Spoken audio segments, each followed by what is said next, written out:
How to clear UGC NET exam is a big challenging question for everybody. I have seen people that they are well versed with the content, they know the content, but still they are not able to clear the exam in spite of multiple attempts.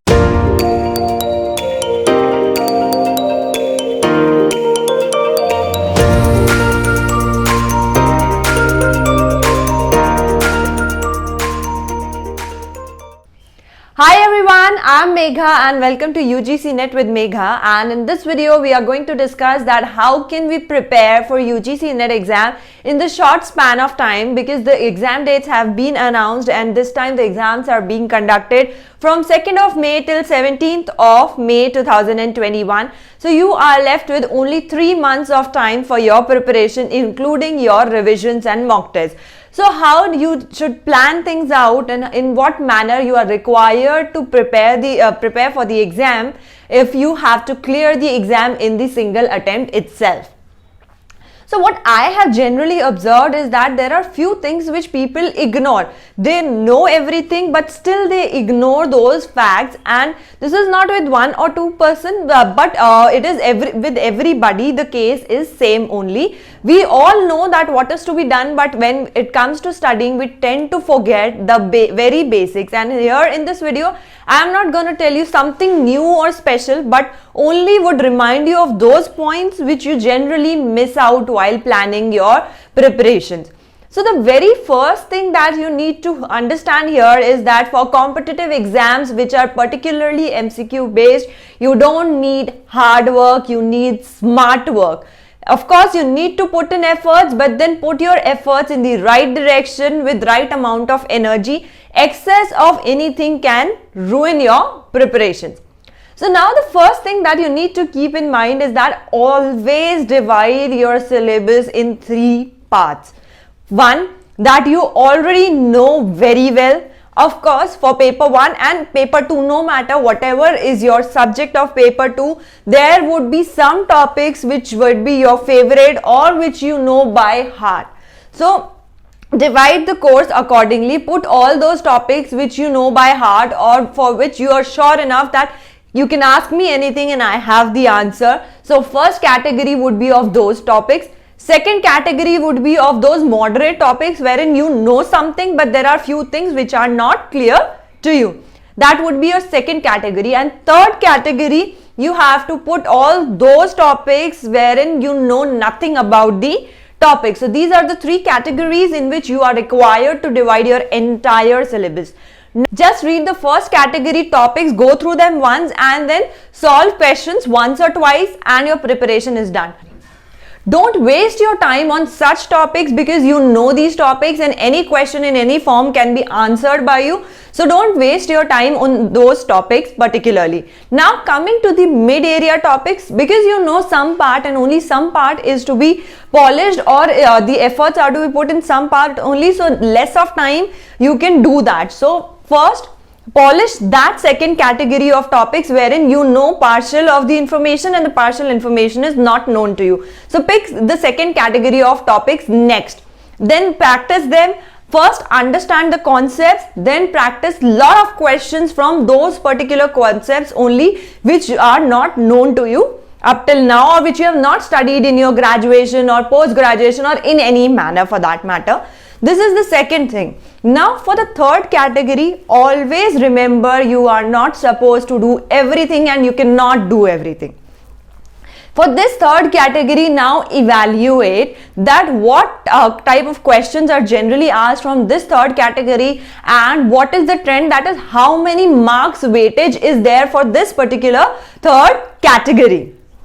So now you have to see that what weightage they give to particular type of questions and how many questions are generally being asked. So now for that you need to sit with previous year papers of at least 10 attempts and see that the topic which you are not knowing at all or the topic you are dreading all this while, how much weightage does it hold, what types of questions are generally asked from it. Now, upon seeing all that trends, see if the topic which is hardly asked in a year or two, or maybe it is asked 4 or 5 attempts, one question is coming up from a particular topic, you can easily leave those topics. There is no point wasting time on those topics because you can polish the other topics in that time. Now, second thing that you need to keep in mind with these third category of topics is that now see if there are certain questions which are being repeated every year. There would be some type of questions that would be repeated every year. So from this third category, another subcategory would be the repeated questions. So prepare those topics from which the repeated questions are being asked instead of the entire unit. Now, lastly, what you are going to do is in this third category, you will see there would be some basic simple things also which you can answer on your common sense base. So, third category would be divided in 3 subcategories. One, completely leave the topics. Second would be those category of topics wherein you can see the trend that what is being repeated and cover those repeated topics. And lastly, what you are going to do is you will see that there are certain common sense category questions. So try and answer those questions without any preparation. Just practice those common sense based questions and see that how much close you are to the answer, and then evaluate that whether what you were thinking is in the same direction or not by seeing the explanation to that particular answer. So this is how you need to prepare. Now, one more thing that you have an advantage in case of paper 1 is that generally 5 to 6 questions from every single unit are asked. So in paper 1, what you can do is, even if you are not prepared with one particular unit, you have 9 more units wherein you can score easily. Also, I would like to discuss one problem which people generally face is with the unit people, development and environment, and also with higher education here, because they feel that general knowledge questions are asked. But if you'll observe, the GK based questions from these 2 units are hardly 3 to 4 questions. So which I would suggest you to answer on your common sense and the general knowledge which you already have, instead of wasting time going around searching for GK topics, learning, cramming them. You should focus on the static part of these chapters, that these are the few things which are always asked, like the schemes introduced by government for higher education, the full forms and the purpose of these schemes. Some or the other would be asked. This is something very static and it would hardly take 10 minutes of your time. So you can invest 10 minutes of your time on this particular topic. In the same manner, if any initiative has been undertaken in respect of environment in the year particularly in which your attempt is there, so pay attention to those 2-3 initiatives if any taken.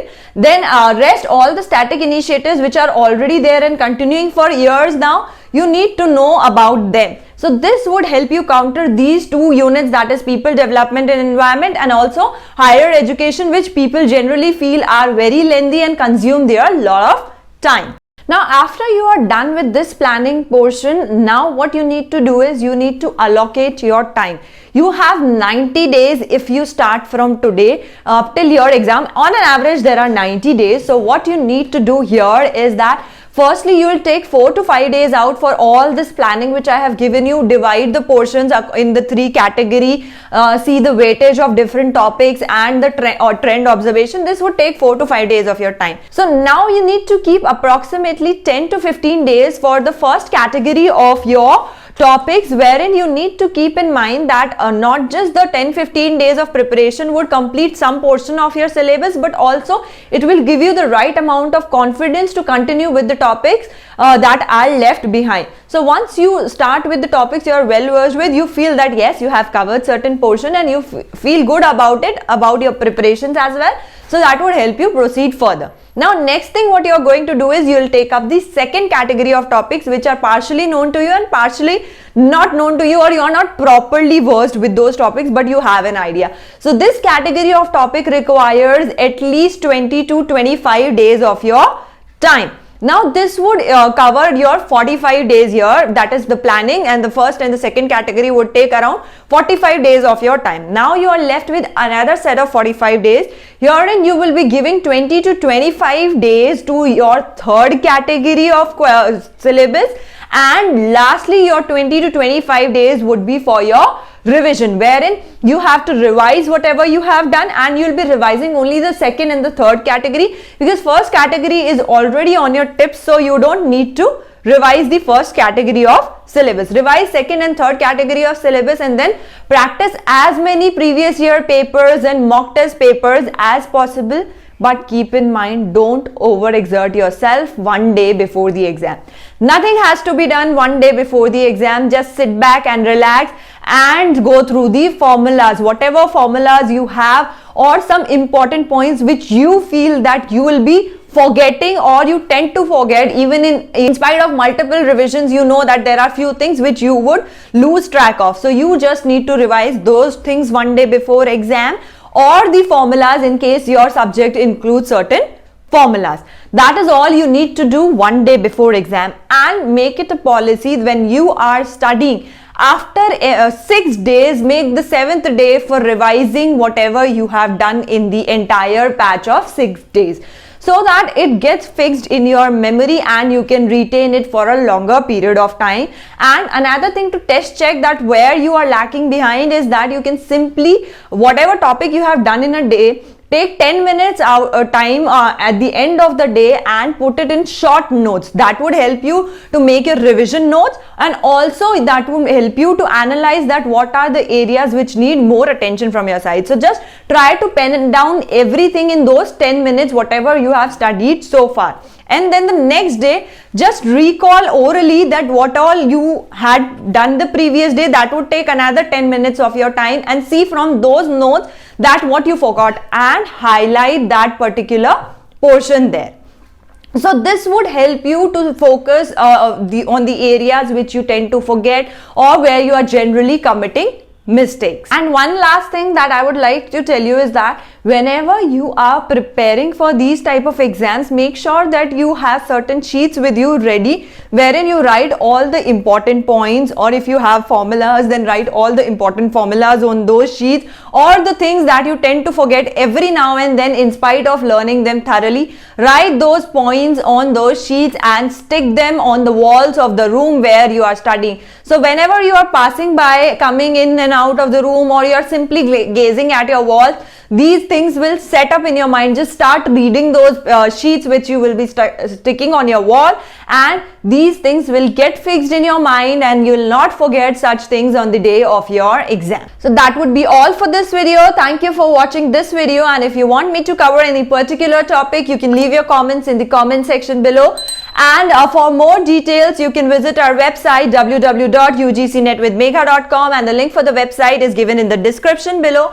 And for regular updates, follow us on our social media handles.